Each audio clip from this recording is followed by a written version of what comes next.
This call is being recorded. Assalamu alaikum. Walaikum salam. Welcome, brothers and sisters, to the Nation of Islam, Allah's Temple Number 1, and the War of Christ. I am opening this meeting in the name of Allah, who appeared and is in the person of Master Farad Muhammad. Assalamu alaikum. Walaikum salam. And with the Farad prayer. Truly, I have turned myself, being upright to him who originated the heavens and the earth, and I am not of the polytheists. Truly, my prayers, my sacrifices, my life, and my death are all for Allah, the Lord of the worlds.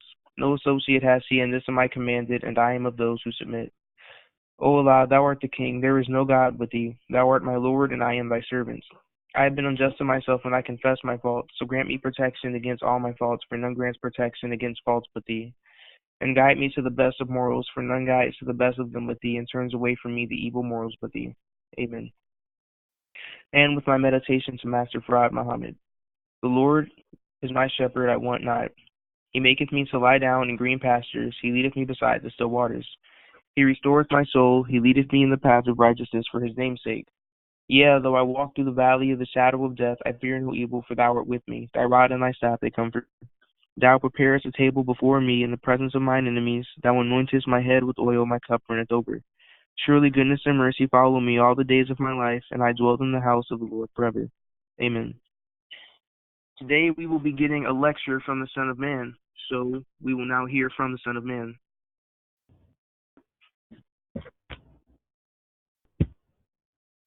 In the name of Allah, who appeared and is in the person of Master Farad Muhammad. Assalamu alaikum. Wa alaikum salam. Walaikum salam. Are you having trouble hearing me? For No, me it's sir. really low.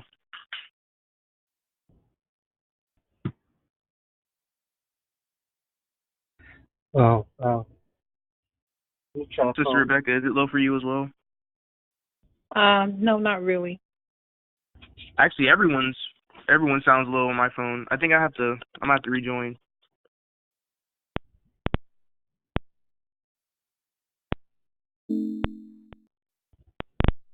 You said it doesn't sound low on your phone, Sister Rebecca? No, sir.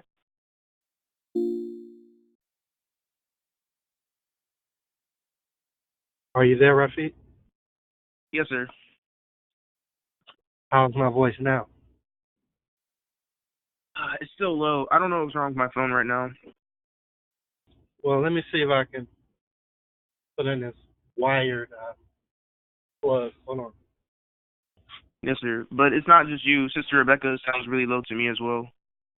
I sound low to you? Yes, sister. I can't turn the volume up. Oh, I think I fixed it. I can hear now. It's really loud. In the name of Allah, who appeared and is in the person of Master Farad Muhammad. Assalamu alaikum. Wa alaikum salam. Walaikum salam. Trust that you all doing well this Sunday afternoon. Yes, sir. Yes, sir. That's good. See that Sister Tony is back. Sister Tony, are you still without a Bible? Yes, sir. All right. Rafiq, I'm going to order Sister Tony a Bible. I'm going to send it to the house. I'm going to order it. Hopefully, it'll be there next week. And you and Diane can give Sister the Bible. Yes, sir.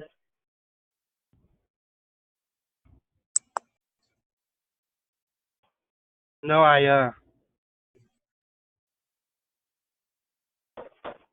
thinking about the time my children were born, and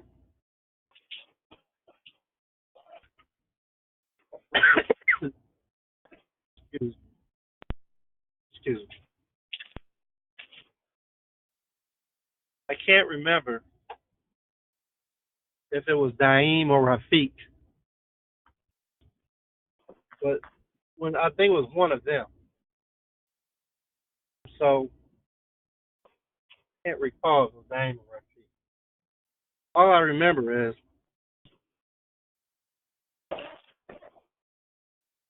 Sandra was in the hospital for 4K long. And for whatever reason, she's going to be there for a few days. So I'm just not too sure. I don't know if Rafiq was born and she was just in the hospital, or I don't know. I forget why she was there. She was there for a while. And so anyway, um, even though the hospital could have accommodated her, I didn't want my wife eating hospital food. So, you know, I made sure that every day that I prepared her food and brought it to her. You understand? Yes, sir. But you know, these meals that I prepared is not exactly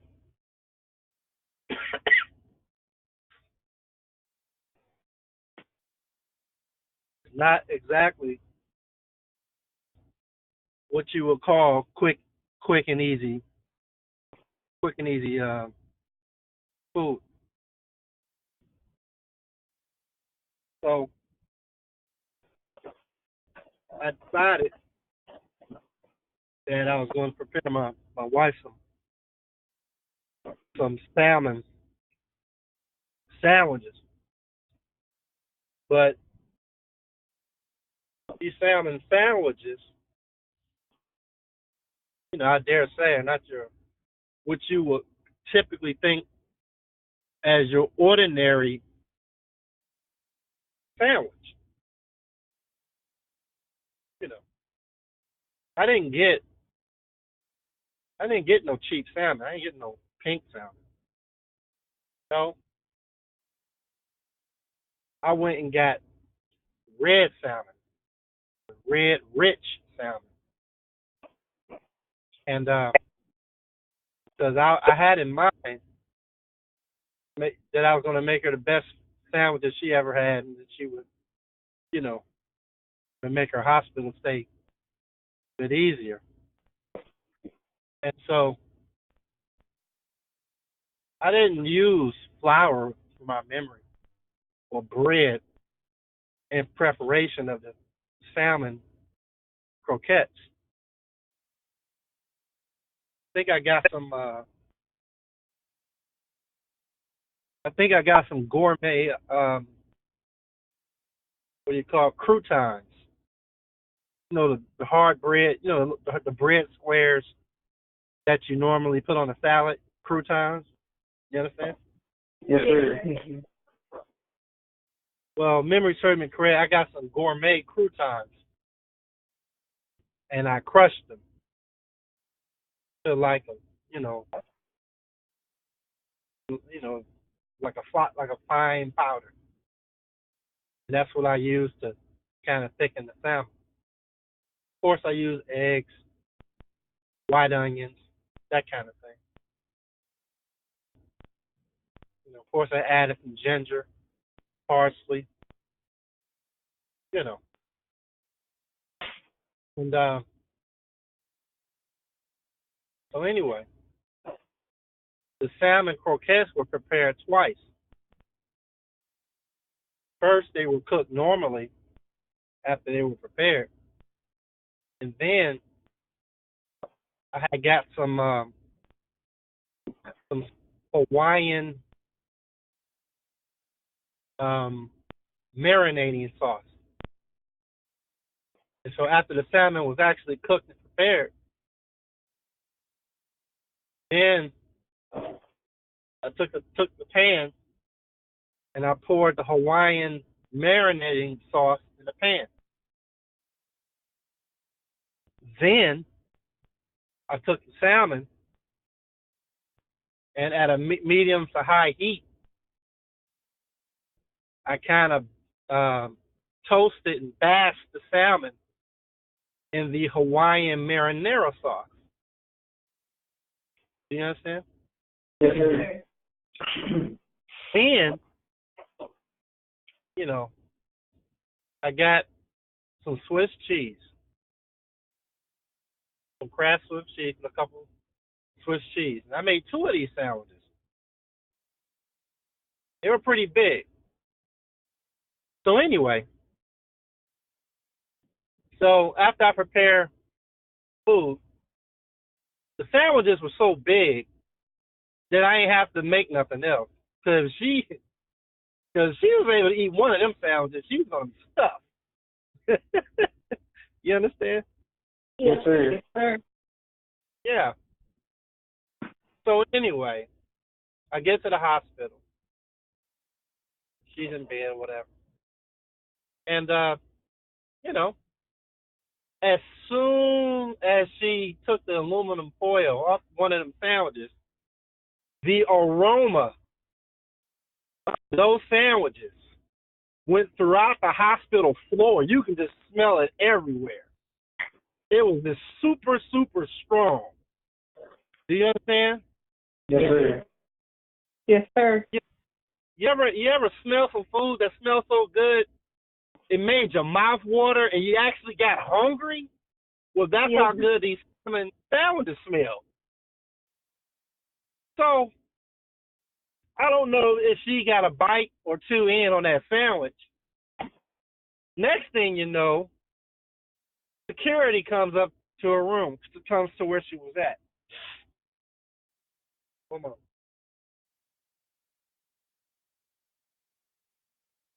And it was a black woman, black security guard. And, well, you know how women are. I kind of forget how the conversation went. But she was a little nosy. She was trying to figure out what in the world she was eating, And so Sandra told her, my husband made me some salmon croquette sandwiches. But the security guard told her, she said, "Yeah, I've had croquettes before, but I ain't never smelled nothing like that." And so the security guard was raving and raving and raving. And memory serves me correct. I think Sandra gave her one of the other sandwiches because she knew she wasn't going to be able to eat it. And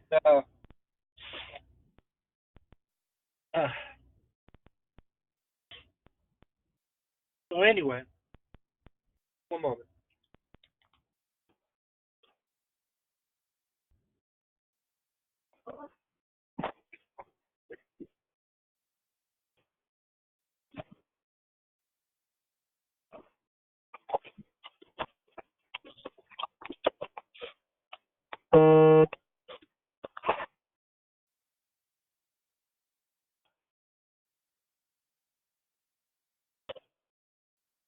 So anyway, of course, after the security guard, took a bite into the salmon sandwich, she said she couldn't believe how good it was. She said, "I need to sell them."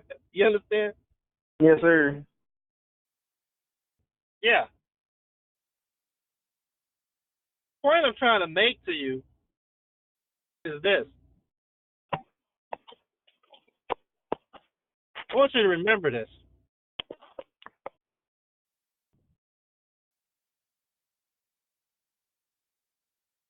Love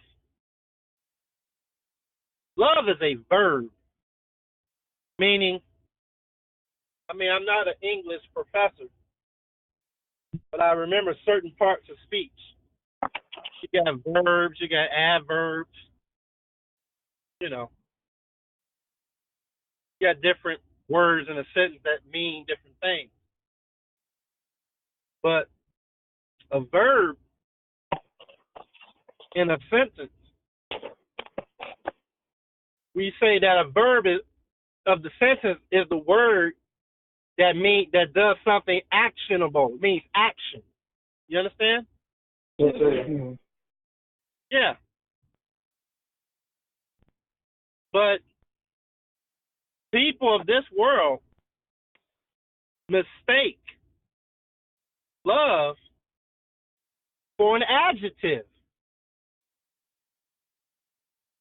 You know, can describe a description of something. Oh, I love you. I'm telling you how I feel. You know, love, love, love, love, love. But love is not an adjective. Love is a verb. It means action. You understand? Yes, sir. Yes, sir. Yeah. So I remember growing up. Well, not necessarily me. It could be you. You know, a lot of times restaurants will advertise our food is just like eating at home. They call it home cooking, right? Yes, sir. But you know, it may be good, but you may say to yourself, this ain't home cooked food. It's good. It's all right. It's restaurant food. But there's something about a home cooked meal that restaurants seem to can't really sell it. They can't make it. It's something about a home cooked meal. Do you understand? Yes, sir. Yes, sir. The thing about a home cooked meal, I use my mother as an example. There's just something about my mother's spaghetti. It just tastes good. It tastes different. My mother made chicken dumplings. I'm 46 years. I ain't had chicken dumplings like my mother made them since she ain't here no more. I ain't had them. And, you know, I don't really eat chicken, but every now and then I'll come across a restaurant that claim they got chicken dumplings. I just can't resist. I don't eat chicken. But sure enough, disappointment. It's just something about the way my mother cooked her food. It's just something about home-cooked meals. Do you understand? Yes, sir.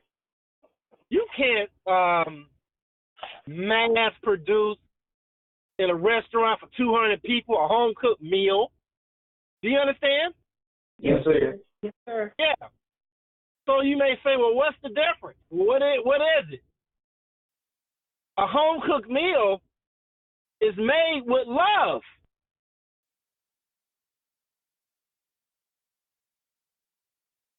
When my mother cooked me food,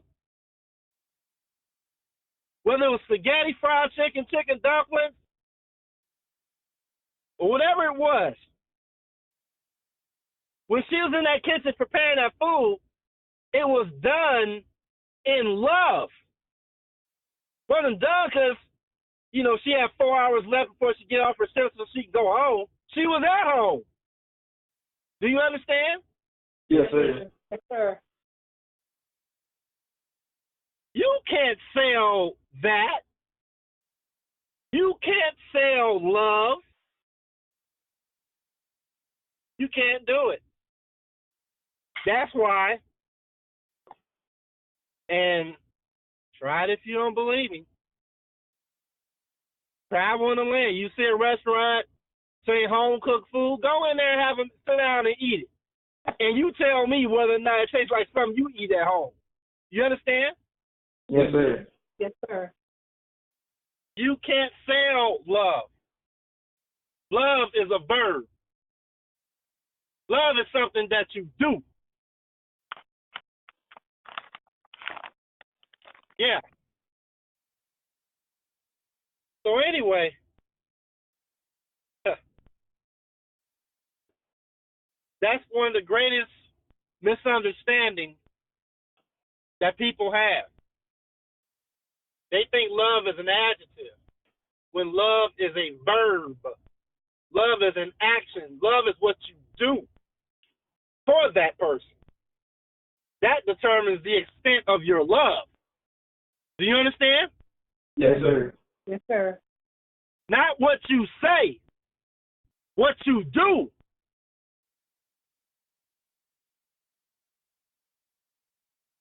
So I left home. Left home at 18 years old. Or was I 18? Yeah. When I was 18 and graduated from high school, I left home and joined this group, so-called Muslims.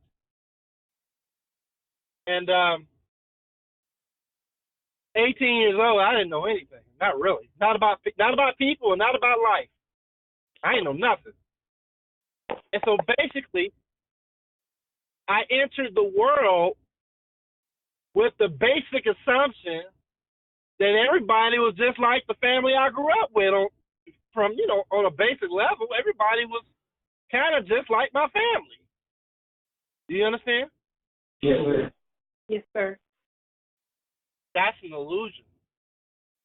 That's not true. And as I reflect, excuse me, pardon.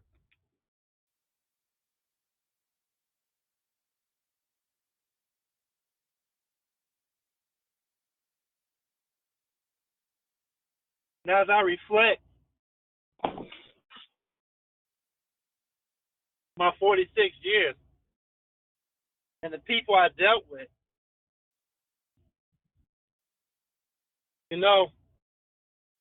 sadly, it dawned on me that basically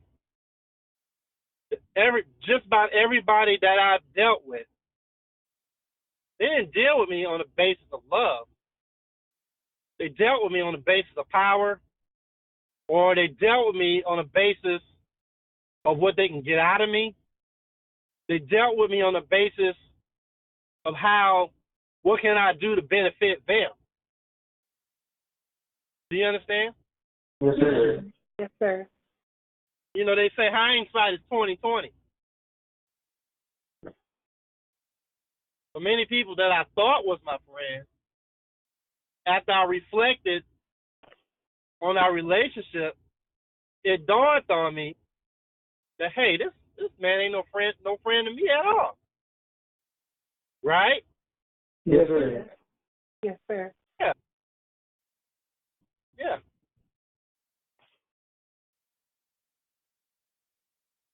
And so now I entered the hospital. I was having problems. I was in the hospital for a couple of weeks, and I'm in there eating state hospital food. Nobody took the time to prepare me a meal that I would enjoy. Nobody thought of me in their heart to say, we're gonna make heaven some food. He don't need to be in there eating that food. We're gonna do this. You understand? Yes, sir. Yes, sir. Nobody thought about me like that. That they was gonna go through that kind of preparation and take that kind of time to prepare me a meal that I would thoroughly enjoy. Nobody did that for me. You understand? Yes, sir. Yes, sir. Users, liars, fakers, hypocrites, selfish people, narcissists. The world is full of them. They smile in your face, but they are only thinking about themselves. Do you understand? Yes, sir. Yes, sir. Yeah.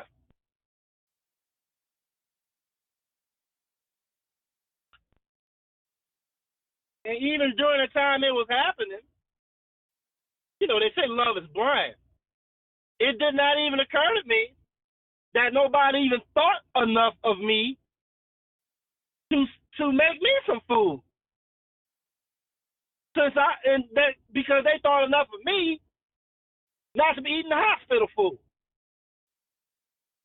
I didn't even think about it at the time because love is blind. You understand? Yes, sir. Yes, sir. Yeah.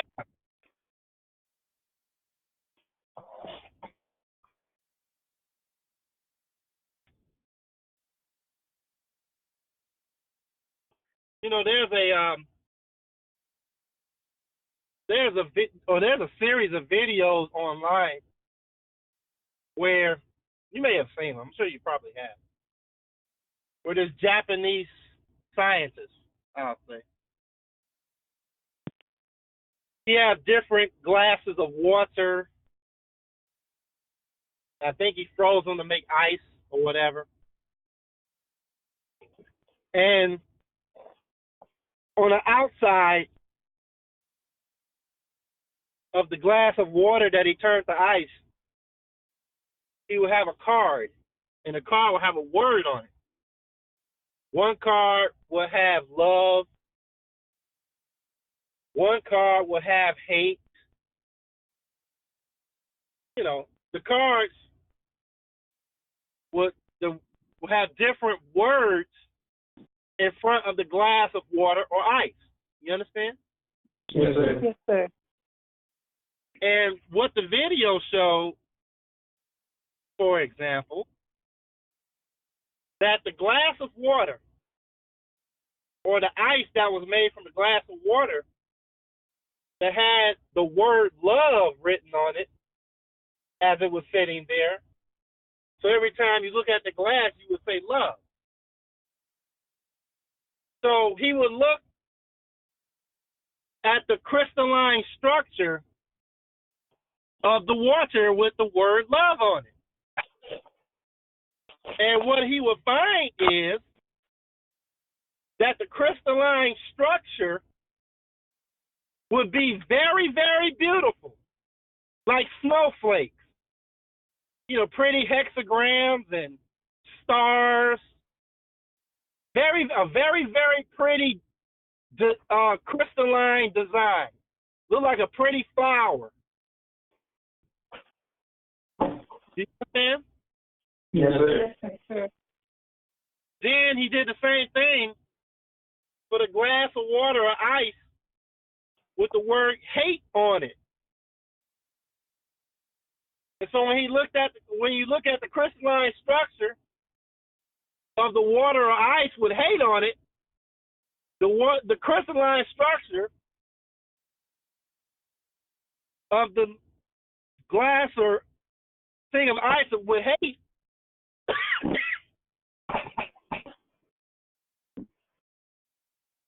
one moment.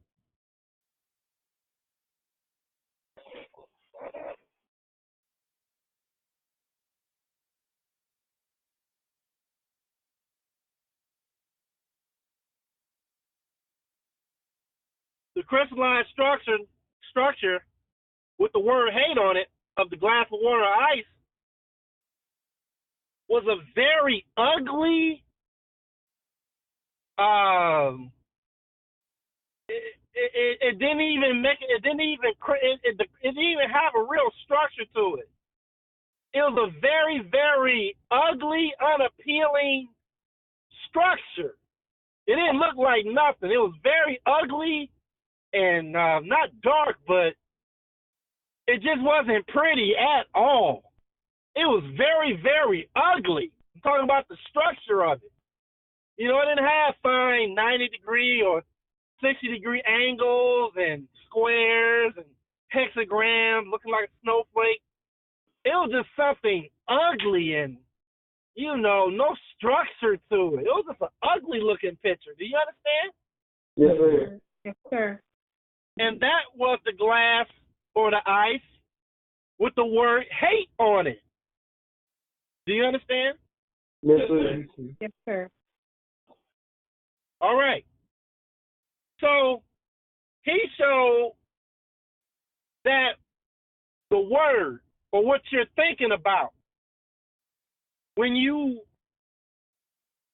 or looking at a particular glass of water, the way you are thinking when you are around water, in this example,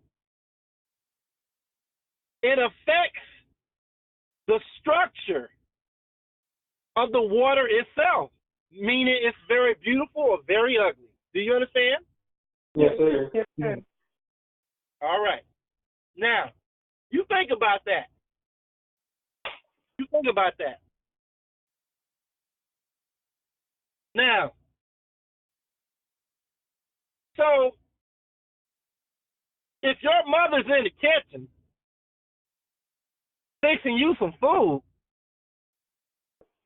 and she's pouring water in the pot, butter, different things, putting different things, pot, stirring it up, baking, her thoughts or how she feels when she's preparing that food actually has an effect on the structure of the food she's preparing. Do you understand?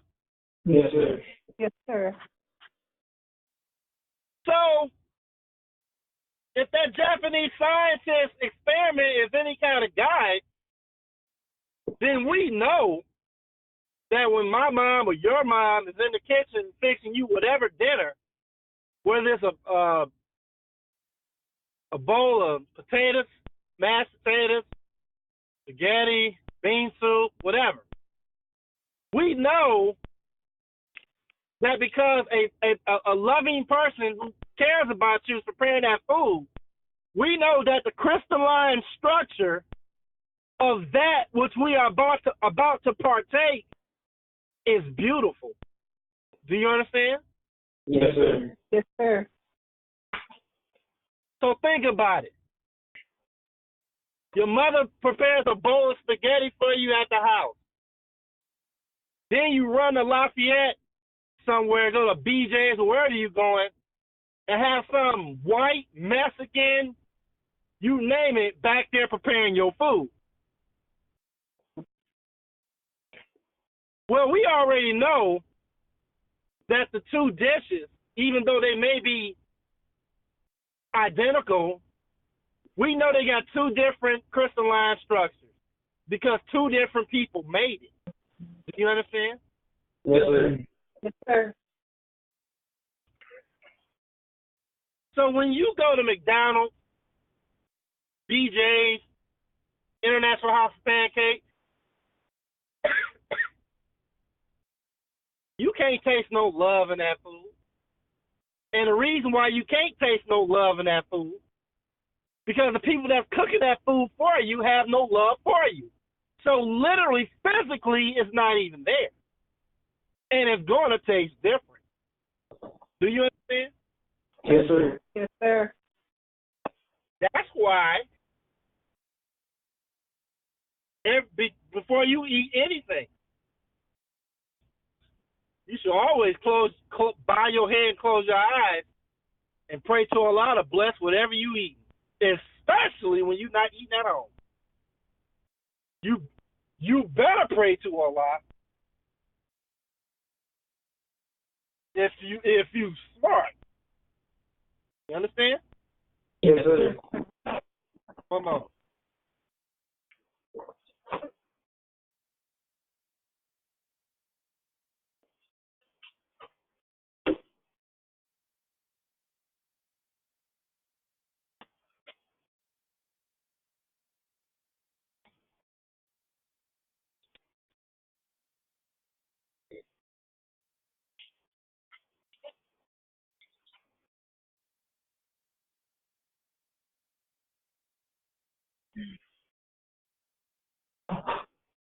One moment.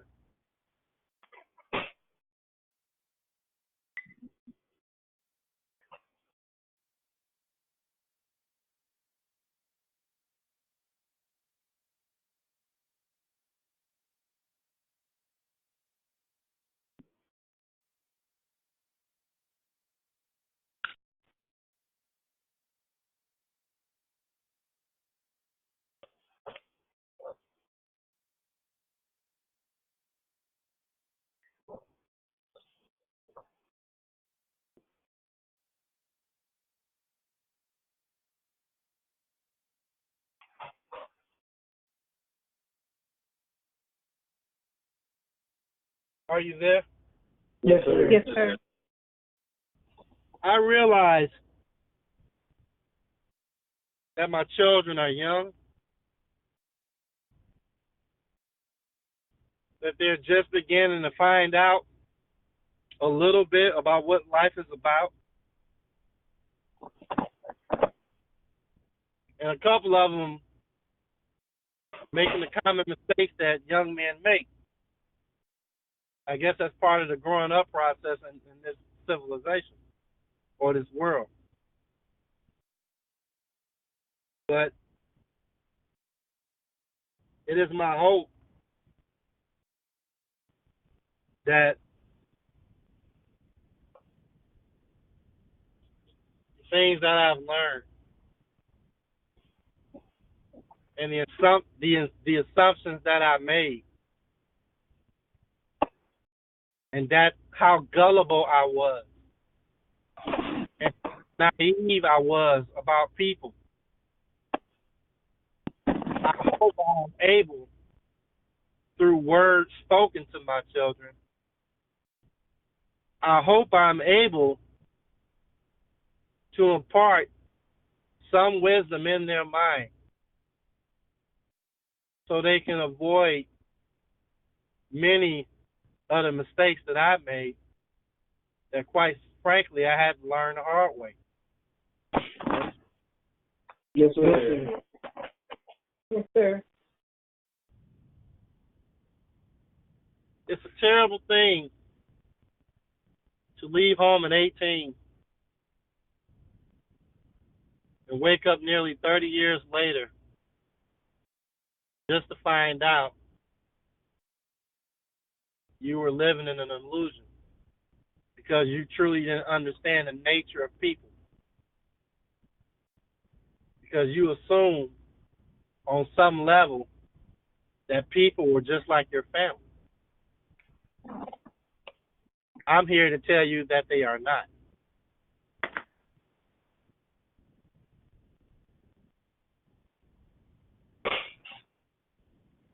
One moment.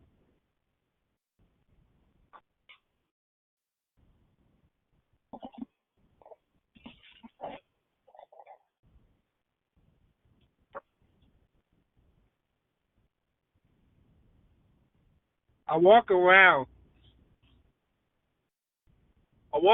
with a mournful heart, walk around with a heavy heart. Because now I realize these things. It makes me sad that people, and I mean, if I could speak for myself and experience what I did, I still wouldn't believe it.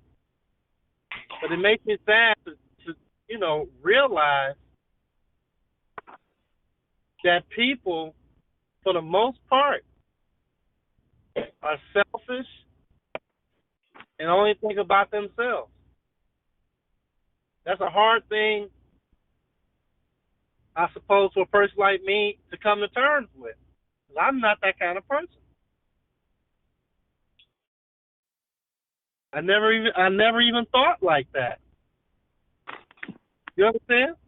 Yes, sir. Yes, sir.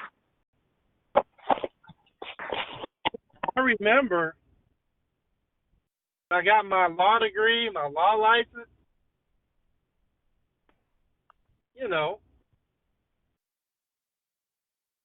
Certain brothers and sisters would marvel at me because basically I acted the same.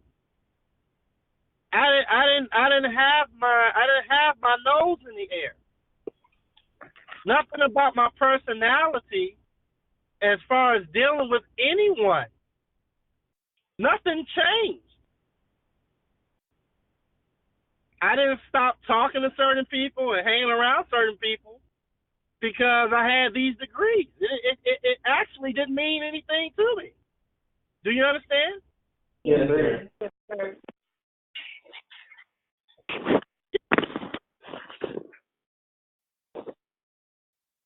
I mean, when I think about these things, it's kind of funny. It's kind of funny that I was so naive.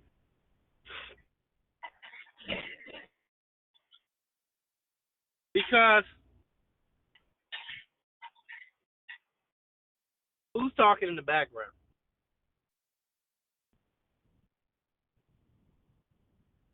I said, who is talking in the background? Nobody, no one.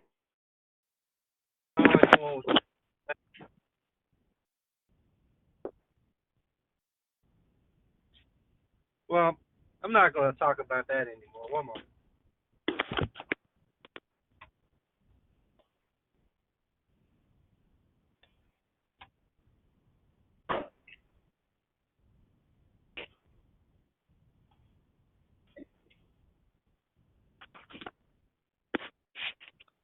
Turn to the 15th chapter of the book of Genesis,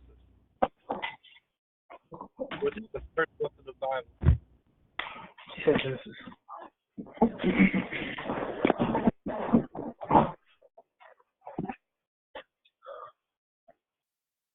Got it. Going to go down to about the 12th verse. One moment.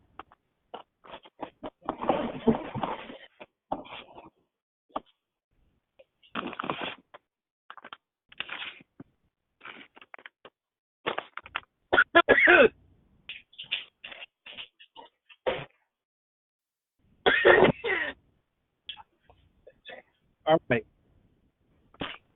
The 15th chapter and the 12th verse of Genesis we have. And when the sun was going down,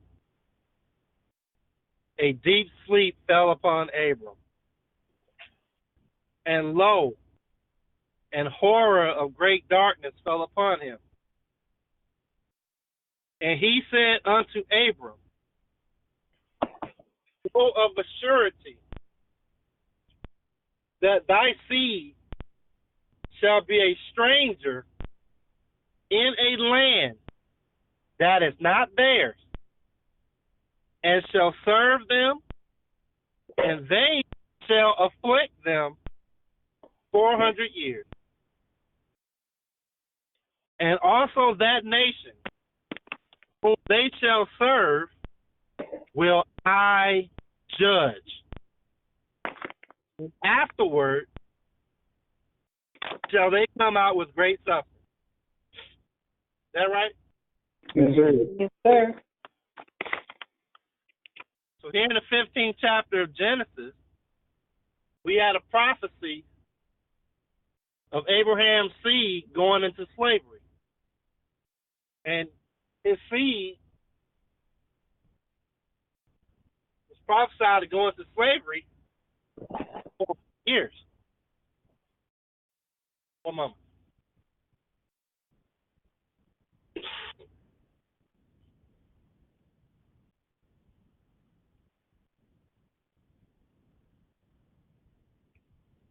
Oh, boy.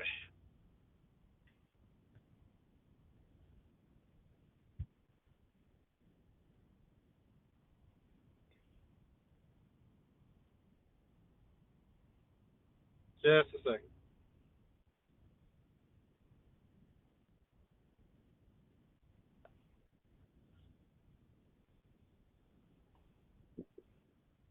Just a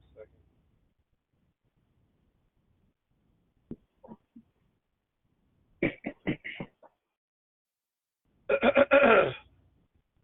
One moment.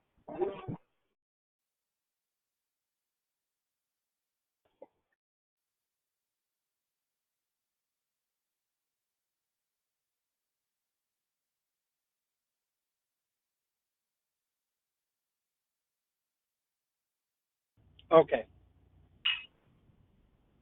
So here we had a prophecy of Abraham's children going into slavery for 400 years.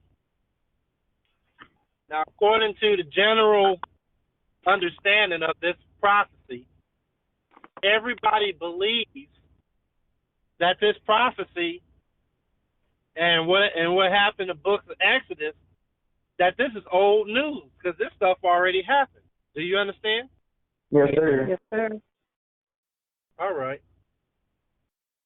Now, look at the 14th verse.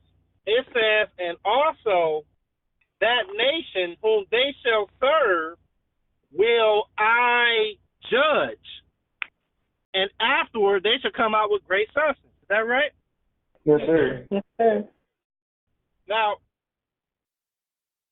the book of Revelation, by this world's understanding, is a book of what? Prophecy. It is not recognized as some historical account of something that took place in the distant past. In this world, people regard the book of Revelation as end-time prophecy of things to come. Is that right? Yes, sir. Yes, sir. All right. Let's go to the 18th chapter of the book of Revelation. Got it. Got it.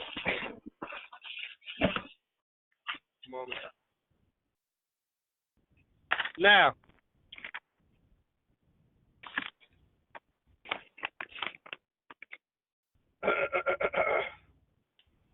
here in the 18th chapter of the book of Revelation, this chapter has to do with the fall of a future country, a futuristic country referred to as Babylon. You understand? Yes, sir. Yes, sir. Verse 1 says, and after these things, I saw another angel come down from heaven, having great power, and the earth was lightened with his glory. And he cried mightily with a strong voice, saying, Babylon the Great is fallen, and is become the habitation of devils, and the hold of every foul spirit, and the cage of every unclean and hateful bird. Is that right? Yes, sir. Yes, sir. Well, when we think about this verse, it most assuredly fits the most honorable Elijah Muhammad. Because the most honorable Elijah Muhammad told us that America is fallen. So much so, he wrote a book called The Fall of America. Is that right? Yes, sir. Yes, sir. Yeah. It says Babylon the Great is fallen, Now, let's look at verse 2. Babylon the Great has fallen. Is Babylon still great, or is it not great anymore? It's not great anymore. Not great anymore. Okay. So when it says Babylon the Great is fallen, obviously we are looking at a great country, that has fallen. It's no longer great. It's no longer there. It's no longer respected. You understand? Yes, sir. Yes, sir. Now, the most honorable Elijah Muhammad told us that America has fallen. He wrote a book called The Fall of America. Is that right? Yes, sir. Yes, sir. He told us that America is the white man country. He told us that the white man is the devil. Is that right? Yes, sir. Yes, sir. Well, if America is the white man's country because his flag is flying, and the white man is the devil, then America is the habitation of devils. Is that right? Yes, sir. Yes, sir. So when we look at the second verse, wherein it says Babylon the Great is fallen, well, we're living during this time. We know that the true name of this mystery country that shall come in the end time, we know that the name of this country is actually America. Is that right? Yes, sir. Yes, sir. So when we reread this verse And he cried mightily with a strong voice, saying, America the Great is fallen, and has become the habitation of the white man, or the habitation of devils. Do you understand? Yes, sir. Yes, sir. So, if the messenger of God, or if God say something, do God lie? No, sir. No, sir.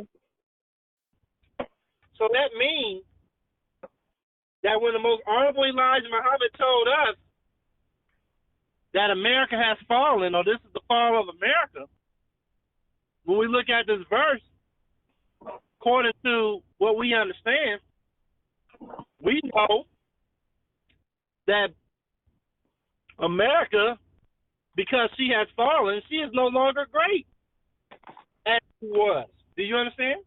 Yes, sir. Yes, sir. All right. Now, I told you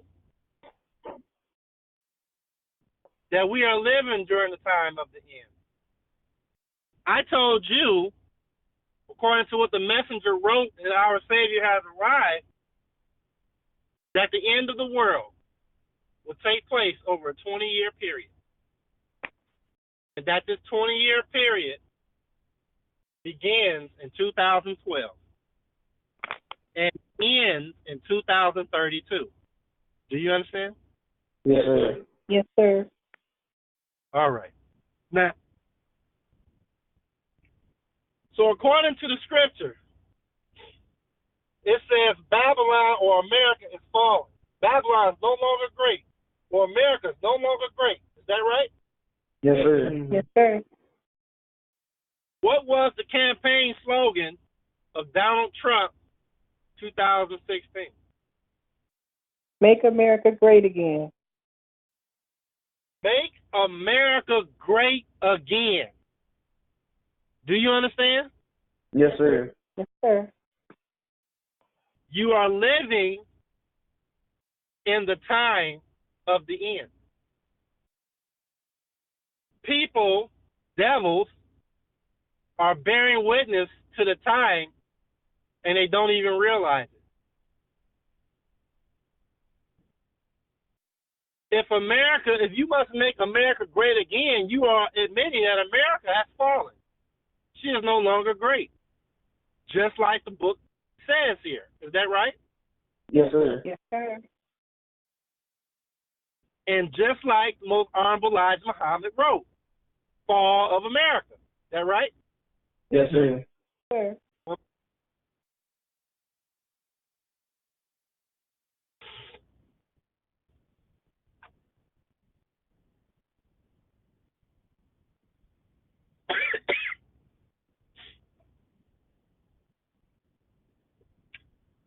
Believe me, it is not a coincidence that in 2016 and 2020, you name it, year, it is not a coincidence that during this time between 2012 and 2032, you had a president of America telling you, let's make America great again. This is not a coincidence. Do you understand? Yes, sir. Yes, sir. Come on.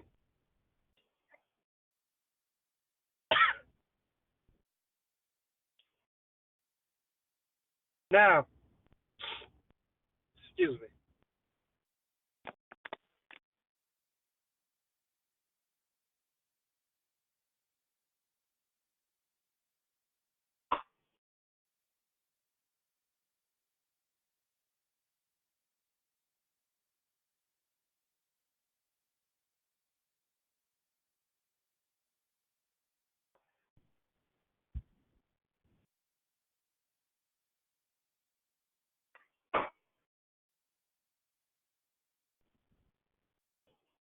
All right.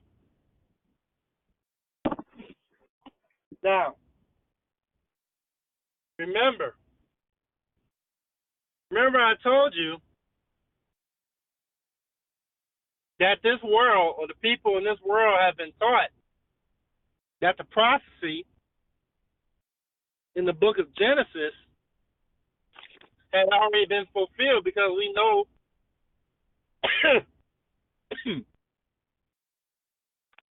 because we know the story of Moses and the deliverance of the children of Israel. Is that right?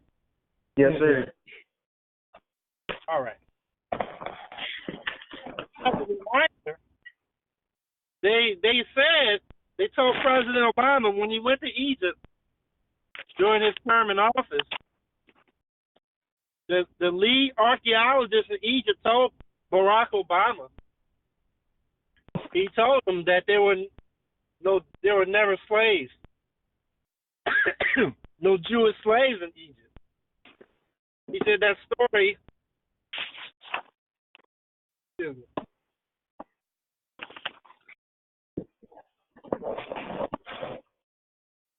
He said that story in the Bible is a myth. Do you understand? Yes, sir. He said it never happened. Not here in Egypt, right? Yes, sir. All right. Let's turn to the 8th chapter of John, the book of John, and then Gospel.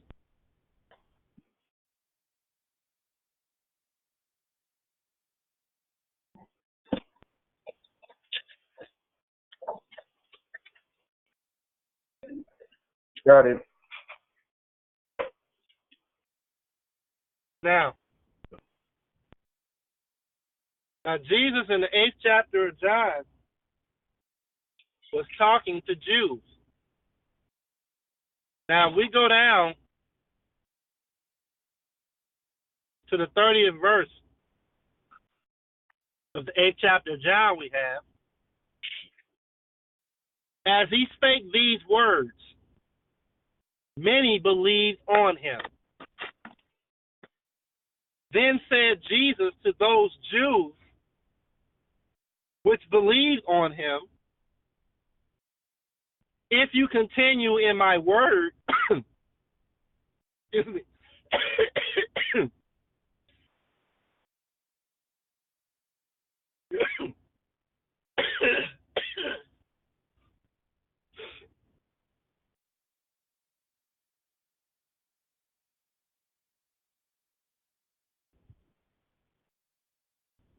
if you continue in my word, can you hear me? Yes, sir. If you continue in my word, then you are my disciples indeed. And you shall know the truth, and the truth shall make you free. They, the Jews, answered him. They said, we be Abraham's seed, and were never in bondage to any man. How sayest thou, you shall be made free? Is that right? Yes, sir. Yes, sir. Well,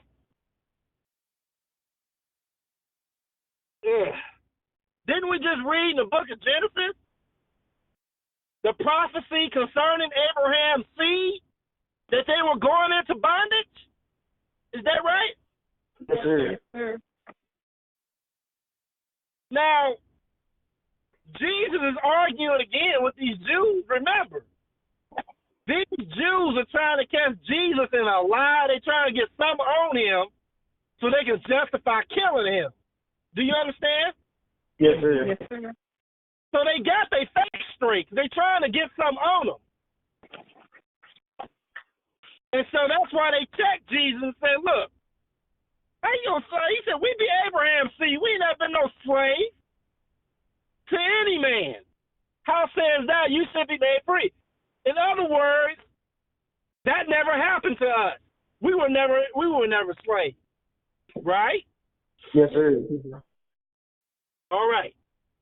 So according to the Jews 2,000 years ago,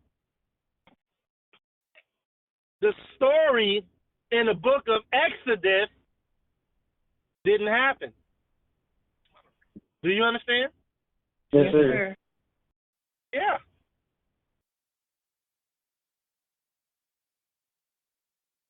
Now, what do we have here?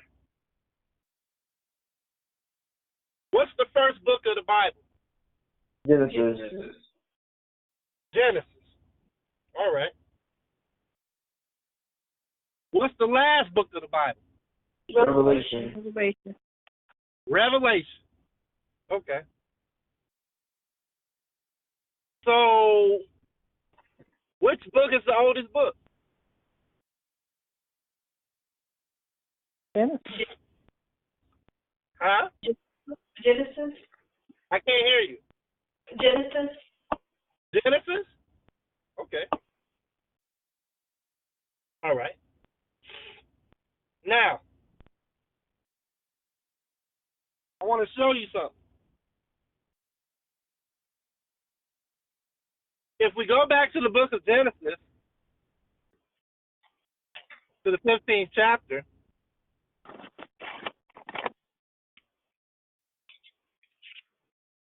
and we look at the 14th verse, it says, excuse me,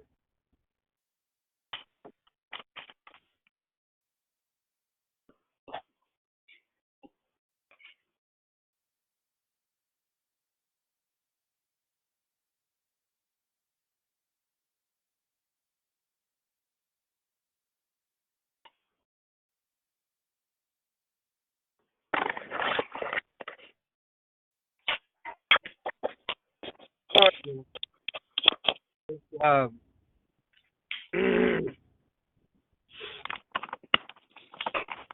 this complaint I have is having a deal with me at the moment. If we look at the 14th verse of the 15th chapter of Genesis, it says in the last sentence of that verse, and afterward shall they come out. Is that right? Yes, sir. Yes, sir. And it says also that nation that they shall serve will I judge. Is that right? Yes, sir. Yes, sir. Well, who's going to judge that nation? God. God. Is that right? Yes, sir. Yes, sir. Typically, when people talk about God, where will they tell you that God lives? In heaven? In heaven. Is that right? Yes, sir. Let's go back to the book of Revelation. Go back to chapter 18.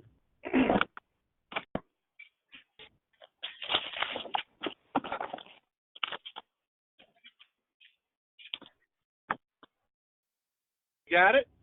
Yes, sir. Yes, sir. If we look at verse 4, it says, and I heard another voice from heaven saying, come out of her, my people. Is that right? Yes, sir. Yes, sir. Who do you suppose that voice is? God. God. Is that right? Yes, sir. Yes, sir. God is telling his people to come out of this country. Is that right? Yes, sir.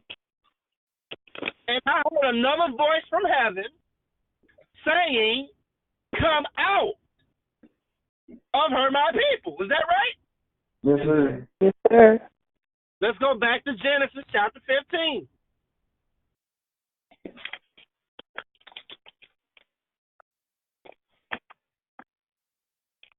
Got it. What did the 14th verse tell us? It shall come out. It says, shall they do what? Come out. Is that right? Yes, sir. It appears that the book of Genesis and the book of Revelation, it's talking about the same event. That the prophecy in the book of Revelation and the prophecy in the book of Genesis, they seem to match. Do you understand? Yes, sir. Yes, sir. Now, according to what they tell us, the first books of the Bible are attributed to have been written by Moses. Is that right? Yes, sir. So according to what we've been told, Moses wrote these books. Is that right? Yes, sir. Well, how long ago was Moses here?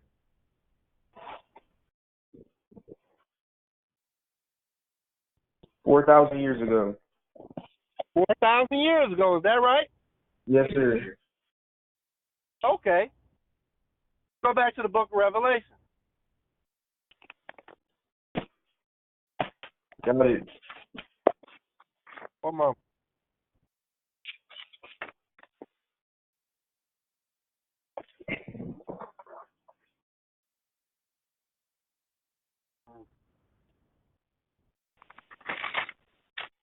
Let's go to the 9th verse.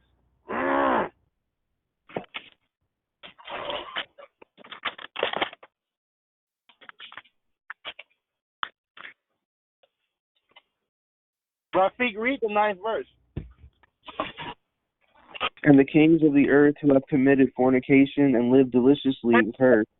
The first chapter of Revelation, 9th verse.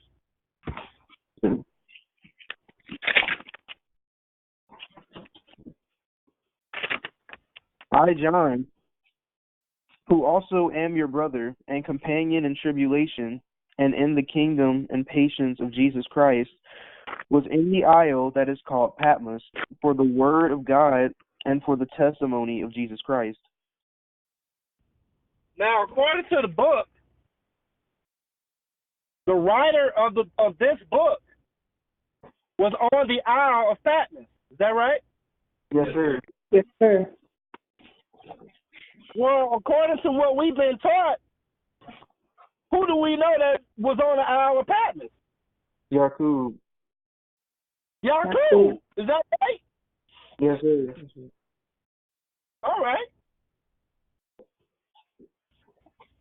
Because we know that John is really another word for Yaqub anyway.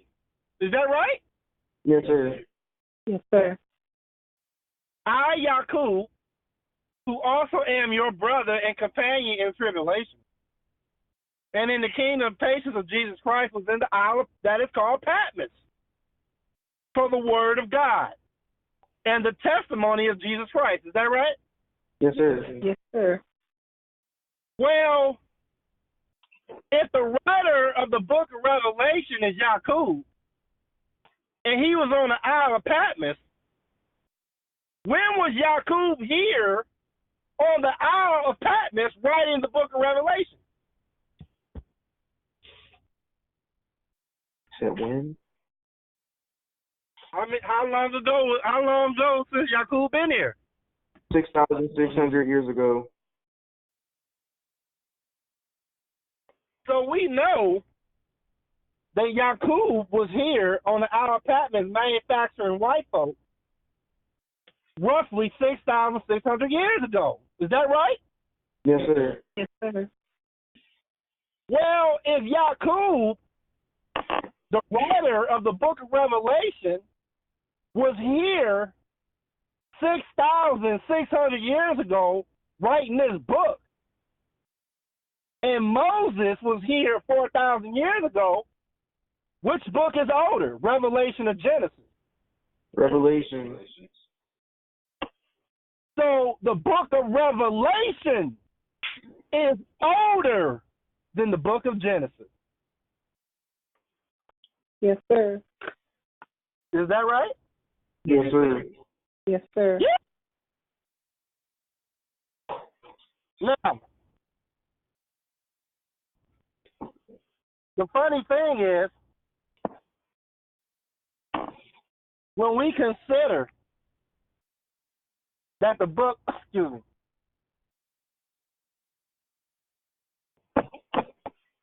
the funny thing is when we consider that the book of Revelation is older than the whole Bible. It's older than the book of Genesis. And we, basically know that the prophecies in the book of Revelation have yet to be fulfilled. Is that right? Yes, sir. Yes, sir. So if the book of Revelation's prophecies have yet to be fulfilled, should we really expect the prophecies of the book of Genesis and Exodus to be fulfilled, since they are younger books? No, sir. No, sir. Right. So now we begin to see why the book of Genesis and Revelation are in agreement. Right? Yes, sir. Yes, sir. Or what I should say, we should now be able to see why the book of Genesis is in agreement with the book of Revelation. Because the book of Revelation is older than the book of Genesis. Do you understand? Yes, sir. Yes, sir. All right. If that's true, then basically the prophecy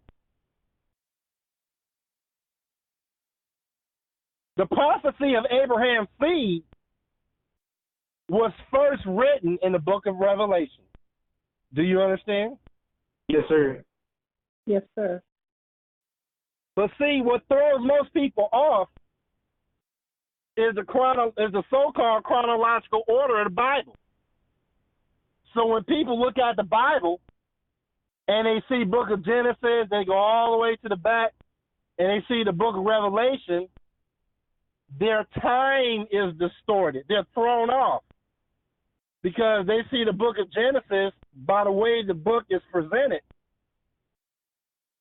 that Genesis is the real old book and Revelation was just written and that stuff hasn't happened yet. But that's not reality. Is that right? Yes, sir. Yes, sir. What did I tell you about what happens if you do not have reality? What did I tell you about that? You are in an illusion. You're an illusion. Say it again. You're An an illusion. illusion. You're living in an illusion. Is that right? Yes, sir. Yes, sir. Yeah.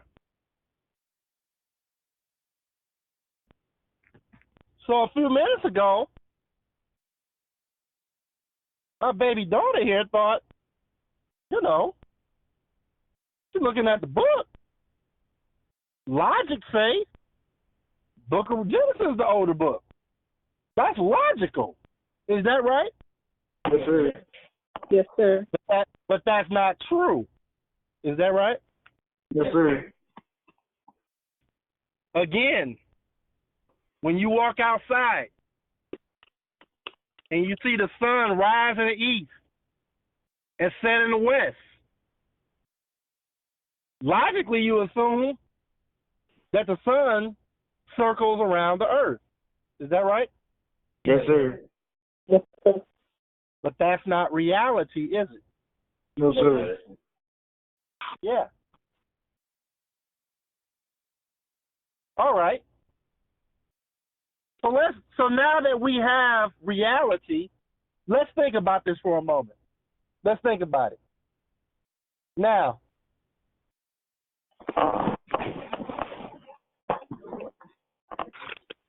anybody ever see the movie Star Wars? Yes, sir. Anybody else? None of you seen Star Wars? I have. Like, which movie? Like, just the movie? Son, there's like 10 of them. You seen any of them? Yes, sir. Yes, sir. Yes, sir. All right, I'm trying to. Maybe I can come up with a better example. Hold on. Yes, sir. I forget how old I am.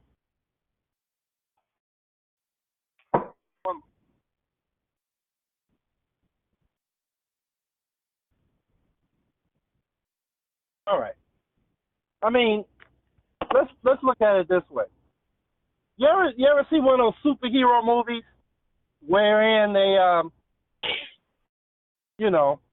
let's say you got the Avengers. Is that right? Yes, sir. Who's on the Avengers? Captain America, Iron Man, the Hulk, right? Yes, Yes, sir. sir. Okay, and we got a movie called The Avengers. Is that right? Yes, sir. All right. But you know that each of those characters have their own story.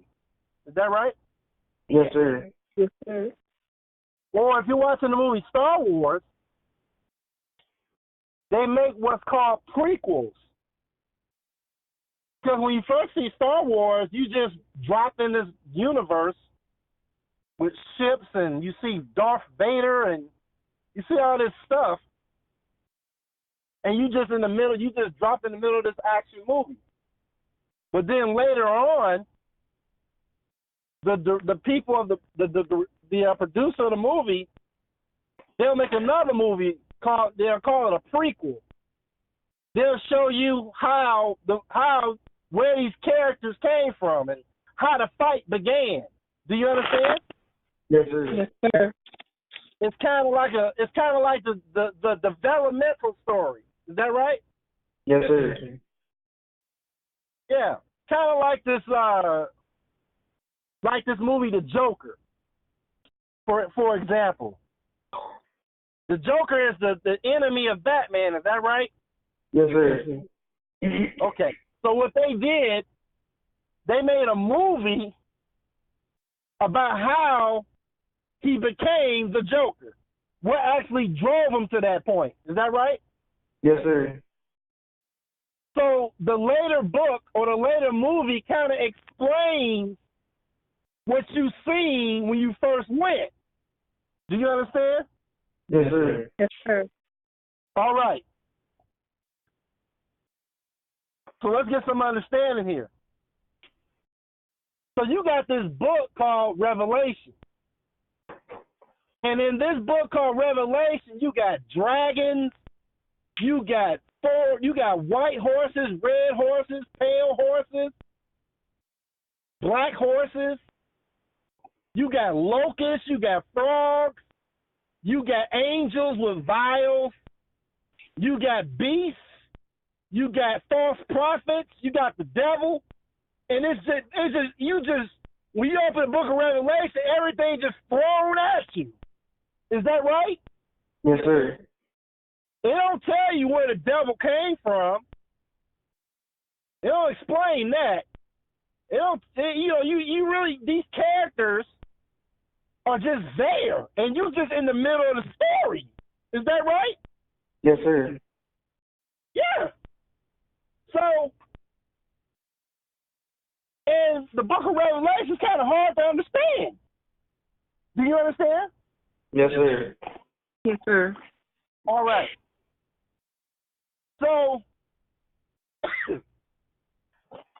if we made a movie called Revelation, and basically we just took the book of Revelation and made a movie out of it, it would be an exciting movie, but a lot of people would be lost because all this stuff on the screen, it'd just be a wild, amazing movie, but a lot of stuff that you wouldn't understand. Do you understand? Yes, sir. Yes, sir. So the next thing you would do, you would say, okay, we made the movie called Revelation. All right. But we need another movie to explain to the people how this story began. Do you understand? Yes, sir. Yes, sir. It's kind of like the Avengers. You know, they kind of had to explain to you before the Avengers came out who is Black Panther. Do you understand? Yes, sir. So they made a movie called Black Panther. They showed you T'Challa, and he's in this country, he got the technology. They had to kind of explain that because this movie's coming out, and you're gonna be lost. Is that right? Yes, sir. Yes, sir. All right. So we made this movie called Revelation. So this book called Revelation was written 6,600 years ago. Is that right? Yes, sir. A wild, fantastic story. But now we want to make another movie. We want to write another book, and we kind of want to explain to the people how this all began. Is that right? Yes, sir. Yes, sir. Well, if you want to make another movie, a prequel about how how the movie Revelation got to where it was, then the first book or the prequel to explain what's going on in Revelation, we'll call it Genesis. Is that right? Yes, sir. Yes, sir. What does Genesis mean? Beginning. The beginning. Is that right? Yes, sir. Yes, sir. See, what you got to understand is that the Bible is just like a superhero movie. But someone has to explain to you how it's really set up. It's set up wrong. Do you understand? Yes, sir. That's like somebody having a chess set that don't know how to play the game of chess. They got the pieces in the wrong places. So Rafi comes along and said, "Wait a minute, let me set this up, because you got the king in the middle of the board, you got the rook next to him, and the bishop way over there." I said, "You say no, you got to separate the colors, and this is the setup. You got to set the table so you can understand what this game is really about." Is that right? Yes, sir. Yes, sir. But when you get a chess set and it's in the box, the board is folded up, the pieces on the side, it's not organized. Do you understand? Yes, sir. Yes, sir. All right. So it takes a chess player to set the board up for you so you can get a good look at it. Is that right? Yes, sir. Yes, sir. The same thing goes for the Bible. The Bible, everybody got a Bible. And it's there. Everybody got the same basic layout. Genesis to Revelation, and everybody think that's correct. But it takes supreme wisdom. It takes somebody that knows. Wait a minute. You got to set this up so you can understand it. Do you understand? Yes, sir. Yes, sir. So what you do, you say, look, you put the book of Revelation not at the back of the book. The book of Revelation is the first book. That's the first book you should read of the Bible. It goes right here. The second book of the Bible is called Genesis, because this book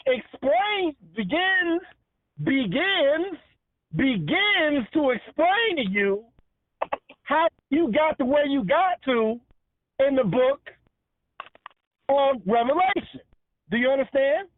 Yes, Yes, sir. sir.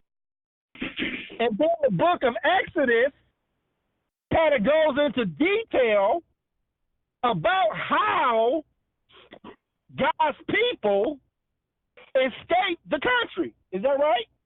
Yes, sir. Yes, sir.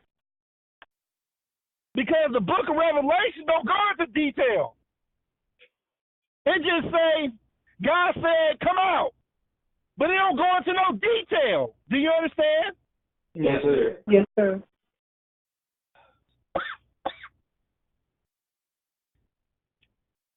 So, if we got to make another movie to explain Revelation, we got to make this movie called Exodus.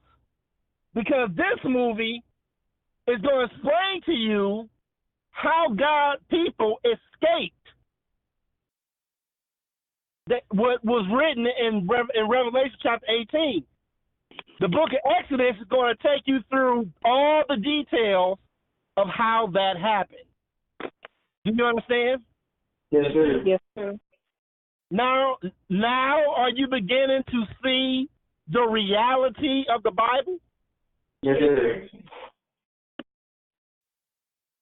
One moment. Now, we need some more proof. Turn to the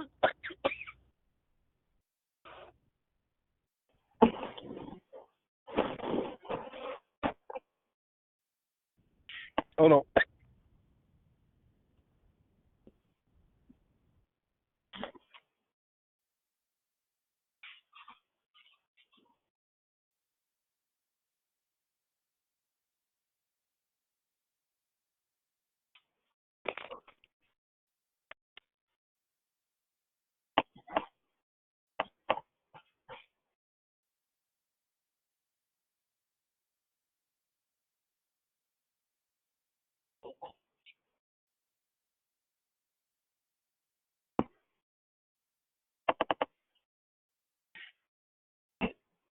Are you there? Yes, sir. Yes, sir. Are you there? Yes, Yes, Yes, sir. sir. Can you hear me? Yes, sir.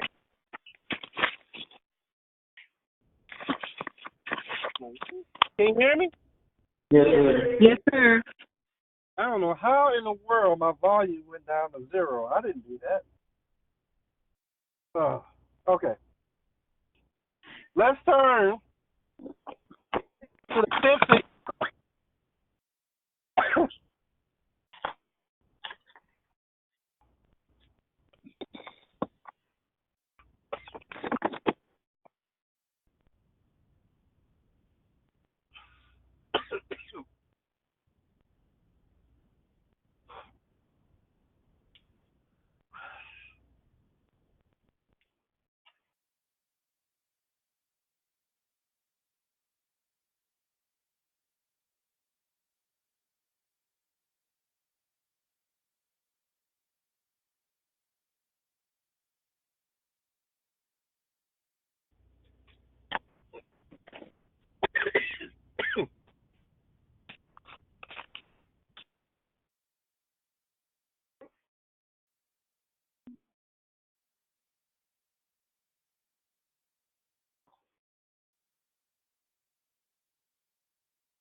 Let's turn to the 15th chapter, Revelation.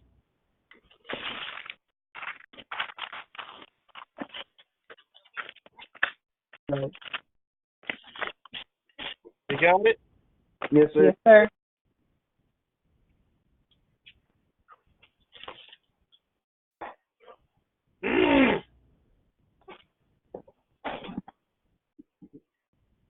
And I saw another sign in heaven, great and marvelous. 7 angels having the 7 last plagues, for in them is filled up the wrath of God. And I saw as it were a sea of glass mingled with fire. And them that had gotten the victory over the beast, and over his image, and over his mark, and over the number of his name, stand on a sea of glass.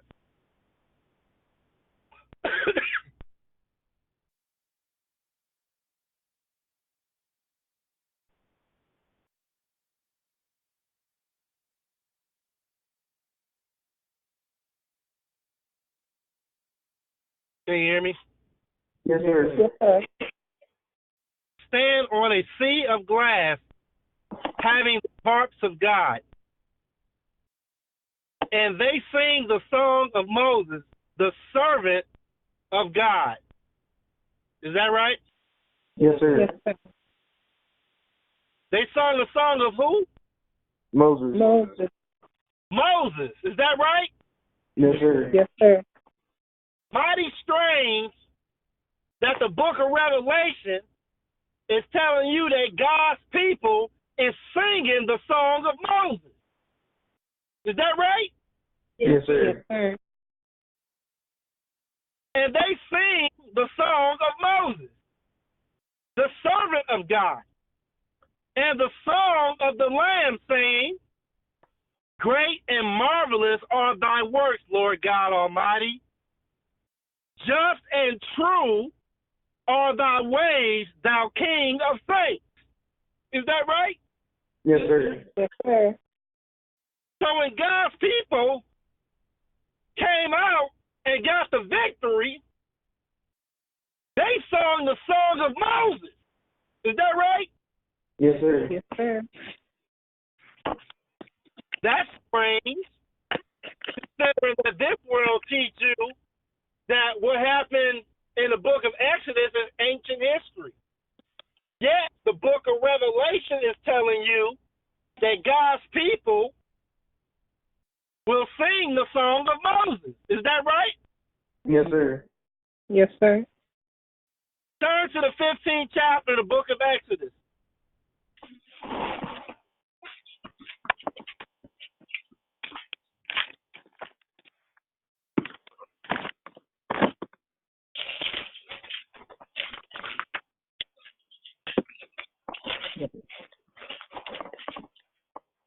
Got it. One moment. Now, if you go back to the 14th chapter of Exodus, and the last verse, 31, turn to the 14th chapter and go to verse 31. Got it.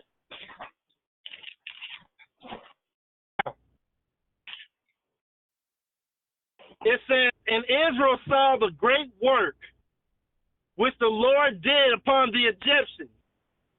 And the people feared the Lord and believed the Lord and his servant Moses. Is that right? Yes, sir. Yes, sir.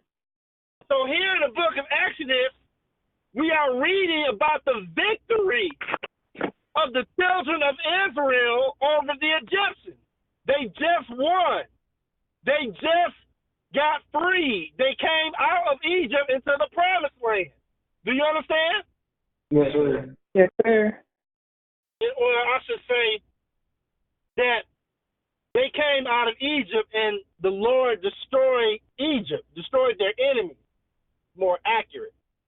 They just got the victory over the Egyptians. Is that right? Yes, sir. Yes, sir. Let's go to the next chapter, 15. And then once they got the victory, what they do?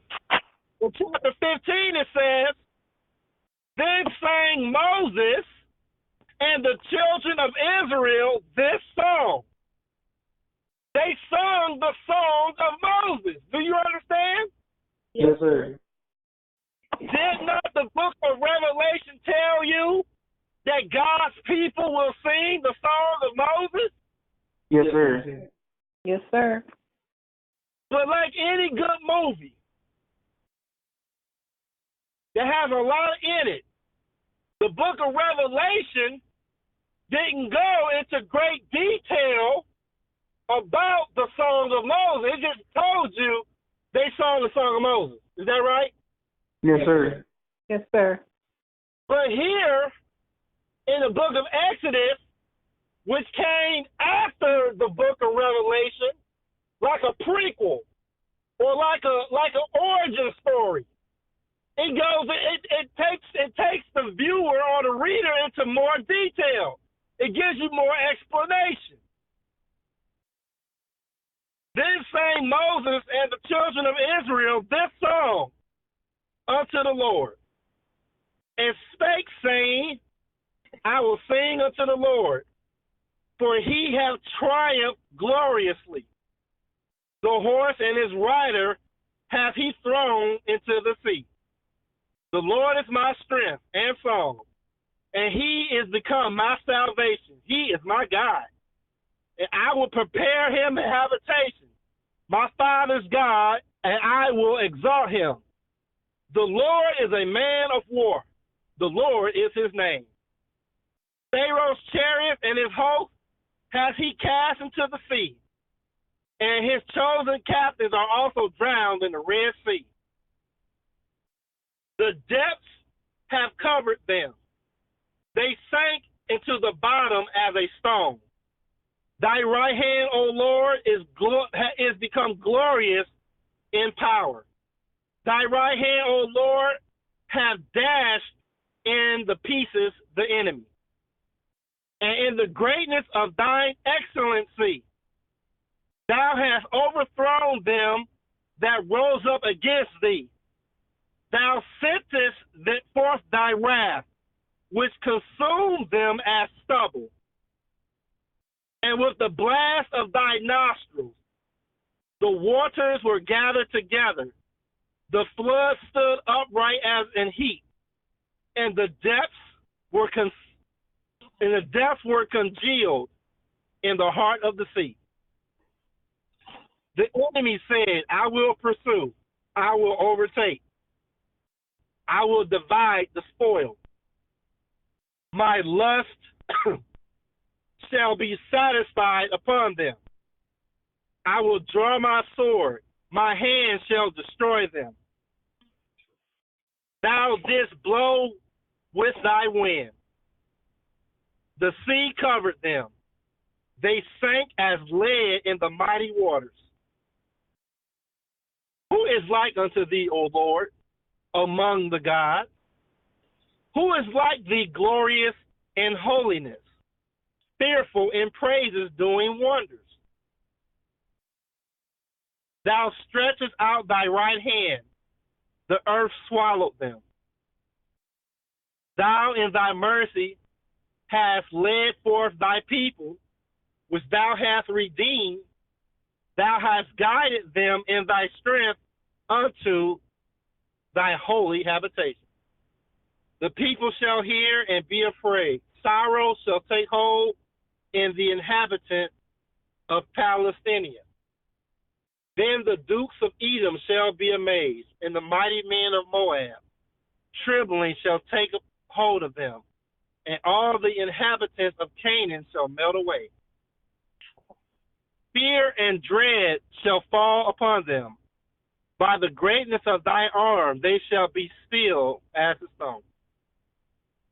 Till thy people pass over, O Lord, till the people pass over, which thou hast purchased.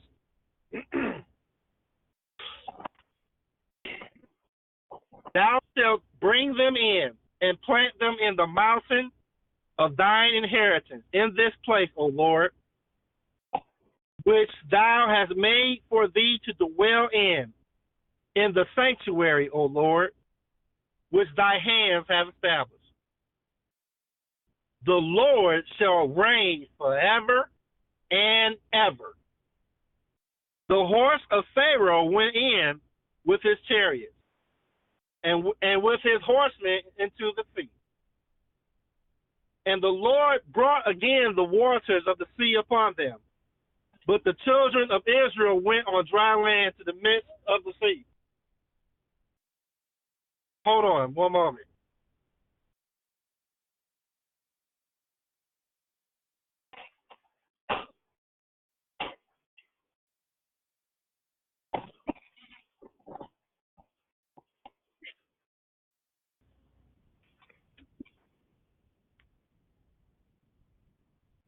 Oh, one moment. Are you there? Yes, sir. Yes, sir. And the Lord shall reign forever and ever. For the horse of Pharaoh went in, and his chariots, and with his horsemen into the sea. And the Lord brought again the waters of the sea upon them. But the children of Israel went on dry land in the midst of the sea. And Miriam the prophetess, the sister of Aaron, took a timbrel in her hand. And all the women went out after her with timbrels and with dances. And Miriam answered them, Sing ye to the Lord, for he hath triumphed gloriously. The horse and his rider hath he drowned in the sea.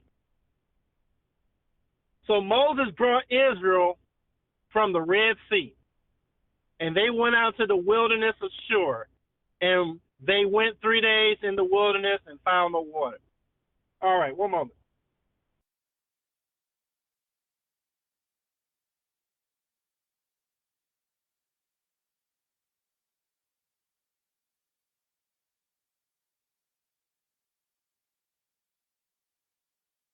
All right, the point is this. Do you see in how much greater detail the book of Exodus talks about in detail the song of Moses that the book of Revelation just happened to mention? Do you understand? Yes, sir. Yes, sir. It's like an origin story. It kind of gives you more detail. It's just like the best example I can give is the movie Avengers. If you watch the movie Avengers, sitting next to your sister or your mom, whoever, they say, well, who is that guy in the black suit? You say, that's Black Panther. What is Wakanda? And you may say, look, sis, look, mom, there's a movie called Black Panther. When we get home, we can rent it on Netflix so you can really find out who he is, because he got his own story.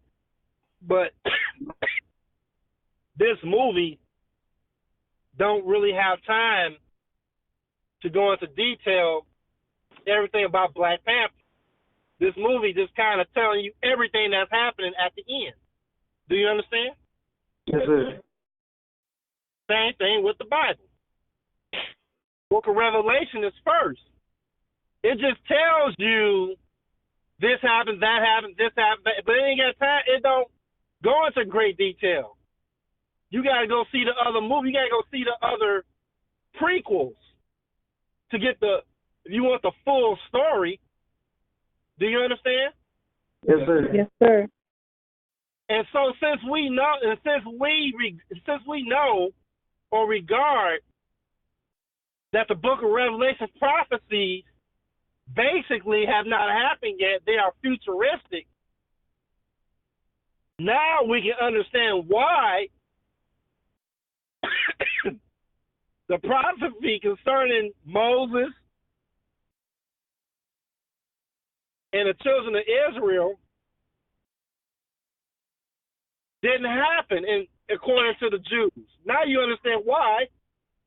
Because those stories were just further explanations of what was already told to you 6,000 years ago in the book of Revelation. You understand? Yes, sir. I mean, do you really do you really understand it clearly? Have I successfully truly made you understand this? Is there Yes, anyone here that don't get it?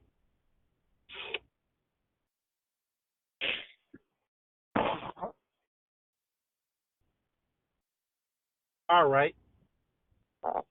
If that's the case, Rafiq, you explain it to me. Explain to me what's going on with the book of Revelation and the rest of the Bible. You explain it back to me since you understand. Yes, sir. In real world time, chronologically, Revelation is the oldest book, but it gives the prophecies of the end of the world. So, if it were put as the first book right before Genesis, you'd be getting what we'd call like the first movie of Star Wars, where you see the end and it doesn't go into as much detail about what you call the backstories of everything that's going on. It's just frank, this is what happened, this is what happened. And if you want to get the backstories in more detail, then you go further into the prequels, which are the next movies, which are the further books in the Bible, Genesis and Exodus.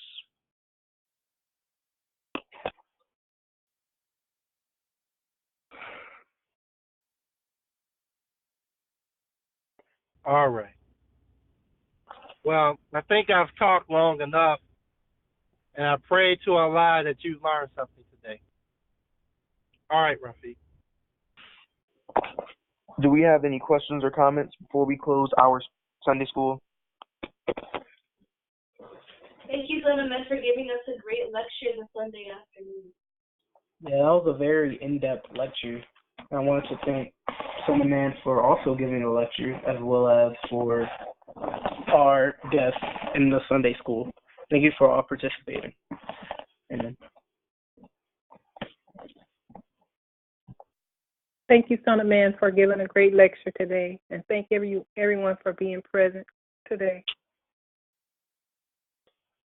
I actually had a question concerning Revelation. I wanted to ask, is Revelation sort of like a summary of the events in the Bible, or is it just concerning the end, meaning that it's just a conclusion of the Bible? Well, if you continue to regard the book of Revelation as being the last book of the Bible, then that question will keep coming up in your mind, whether or not it's a summary or whatever. But what you must remember is when it was written and who wrote it. The book of Revelation was written before the devil was made. The book of Revelation was written before white people got here. And the book of Revelation was written by the man that made them. Do you understand? Yes, sir. Yes, sir. The book of Revelation was before the Bible. It was already written on the Isle of Patmos. If you go back to the first chapter of the book of Revelation, it tells you, I, John, am on the Isle of Patmos. Yaqub's on Patmos writing this book about the devil, about the dragons, and about the end. The book of Revelation is his magnus opus of the end of the world that he created. The Bible was yet to be written. The book of Revelation is first. It cannot be a summary of something that did not exist. The books of the Bible, Genesis, Exodus, the prophet Daniel, Malachi, Jesus wasn't even born until 2,000 years ago. Do you understand? Yes, sir. Yes, sir. Yaqub was here 4,000 years before Jesus. Yaqub was not giving you a summary of what Jesus had to say or what the Bible had to say. Yaqub was giving you the story. He just put it in language that you would have a hard time figuring it out. He wrote the story, but he kind of hid it with the language. You understand? Yes. Yes, sir. Let me give you an example. How many of you have seen Lord of the Rings? I have. Yes, sir. I have. All right. If you try to read that book is thicker than the Bible. The book Lord of the Rings by J.R.R. Tolkien, it's got made up languages in it, elf language and hobbits. It got hobbit poems in it. It's got all kind of stuff in it. You are not going to read Lord of the Rings in one night. Do you understand? Yes, sir. Yes, sir. It's going to take you weeks to read the book. And I didn't say understand it. It's going to take you weeks just to read that thing. But most of you have seen the movie. But the people that made the movie went through the whole book and was able to make sense of the book. But the book is very complicated and written in language that the average person can't easily grasp. You understand? Yes, sir. So the white man just doing what his father did, Yaqub. Yaqub did the same thing. Yaqub don't tell you that I, John, on the Isle of Patmos, I'm making the devil. He didn't say that. He just told you basically the end of his world. He's making a people that's never been here called white people. These are devils. They are going to rule 9/10 of the earth. They're going to make up a new religion called Christianity, which is the dragon, and they're going to deceive millions upon millions of people and take them to hell. They're going to kill. They're going to set the earth on fire. They're going to bring war everywhere. But the way Yaqub wrote it, in the language that he wrote it,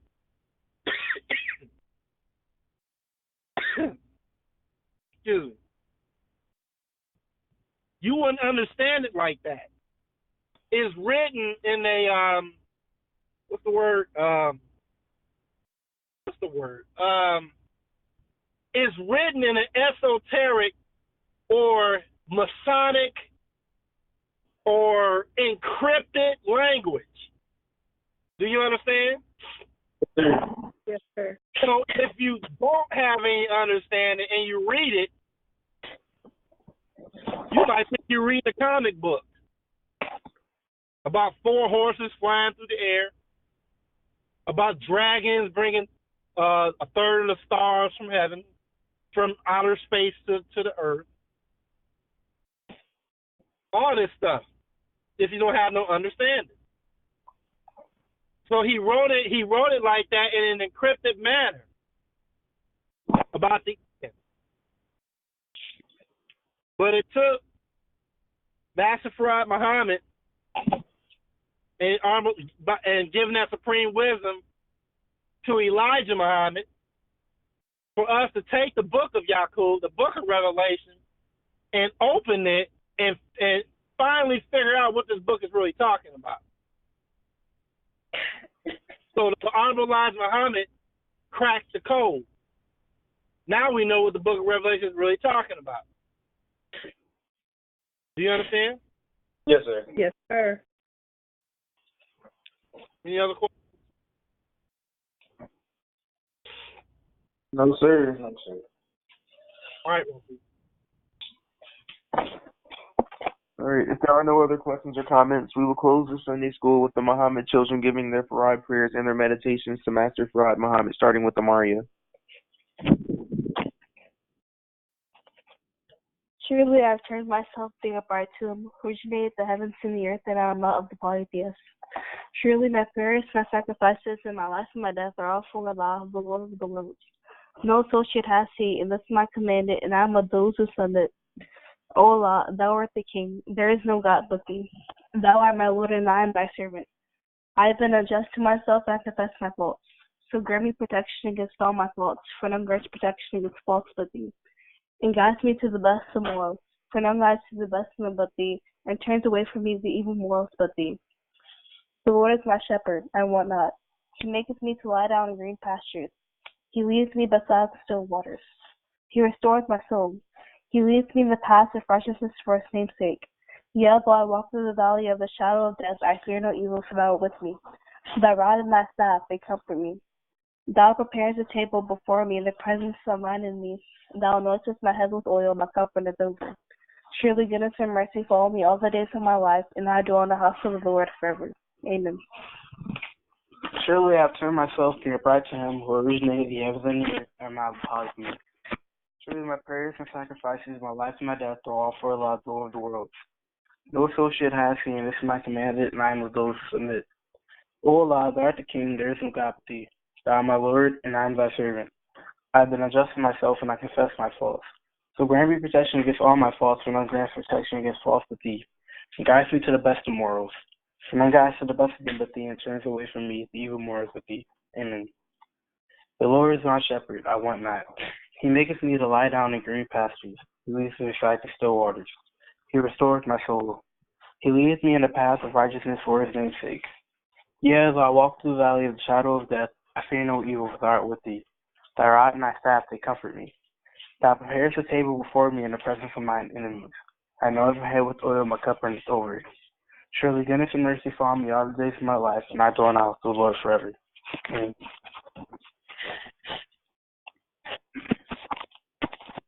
Surely I have turned myself, being upright to him, who originated the heavens and the earth, and I am not of the polytheists. Surely my prayer, my sacrifice, my life, and my death are all for Allah, Lord of the worlds. No associate has he, and this is my commanded, and I am of those who submit. O Allah, thou art the King. There is no God but thee. Thou art my Lord, and I am thy servant. I have been unjust to myself, and I confess my faults. So grant me protection against all my faults, for none grants protection against faults but thee. And guide me to the best of morals, for none guides to the best of them but thee. And turns away from me the evil morals with thee. The Lord is my shepherd, I want not. He maketh me to lie down in green pastures. He leadeth me beside the still waters. He restoreth my soul. He leads me in the paths of righteousness for his name's sake. Yea, though I walk through the valley of the shadow of death, I fear no evil, for thou art with me. Thy rod and thy staff, they comfort me. Thou preparest a table before me in the presence of mine enemies. Thou anointest my head with oil, my cup runneth over. Surely goodness and mercy follow me all the days of my life, and I dwell in the house of the Lord forever. Amen. In the name of Allah, who appeared and is in the person of Master Farad Muhammad, Assalamu alaikum. Walaikum salam. Walaikum salam.